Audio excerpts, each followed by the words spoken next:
নিরাশা যখন তোমায় ঘিরে ধরবে, তখন আমার নামের প্রদীপটা জ্বালিও।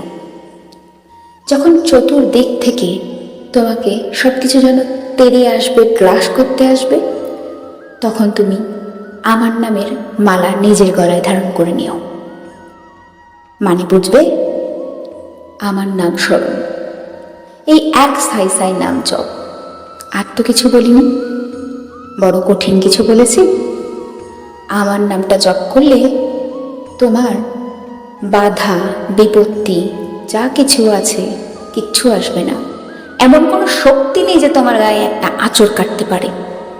এমন কোনো ক্ষমতা নেই যে আমি থাকতে তোমার কোনো ক্ষতি করতে পারে। আমি যখন আছি, আমি যখন বলেছি আমি তোমার রক্ষক হয়ে থাকব, আমার চরণে যখন তুমি একবার এসেছো, আমি যখন তোমাকে আমার সন্তান বলে নিয়েছি, তখন আমার সন্তানের কোনো ক্ষতি করার ক্ষমতা কারণ নেই। আমি তোমাকে মায়ের মতন করে স্নেহ করি, বাবার মতন করে শাসন করি, আগলে রাখি। আর এইভাবেই আমি তোমাকে আগলে রাখবো। তুমি যখন যখন যে কোনো বিপদে পড়বে, তোমার একমাত্র আমার স্মরণ হওয়া উচিত। আর আমি তোমায় কথা দিয়েছি, সমস্ত ঝড় তুফানের হাত থেকে আগলে রাখবো আমি। আমার সন্তানের গায়ে আঁচড় কাটবে এমন কোনো মানুষ, এমন কোনো প্রাণী, এমন কোনো ত্রিভুবনের শক্তি, এমন কোনো আজ অবধি কিছু তৈরি হয়নি। আমি যখন তোমার আছি, তোমার থাকবো, তোমার চিন্তা কিসে? আমার নাম স্মরণটা করতে তোমার এত কিসের সমস্যা?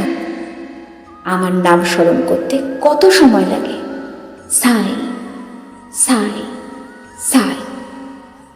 তুমি শ্বাস নাও, তুমি যখন শ্বাস নাও, সাই নামের শ্বাস নাও। তুমি যখন শ্বাস ছাড়বে, সাই নামের শ্বাস ছাড়বে। একটা শ্বাস আমার দিকে আসবে, একটা শ্বাস তোমার দিকে যাবে।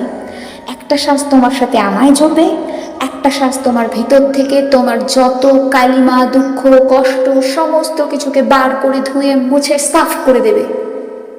তোমার ভেতরটা সাইময় হয়ে যাবে, তুমি আমার হয়ে যাবে। আমার আমার তুমি আমার সন্তান। তোমাকে তো ভালো থাকতেই হবে।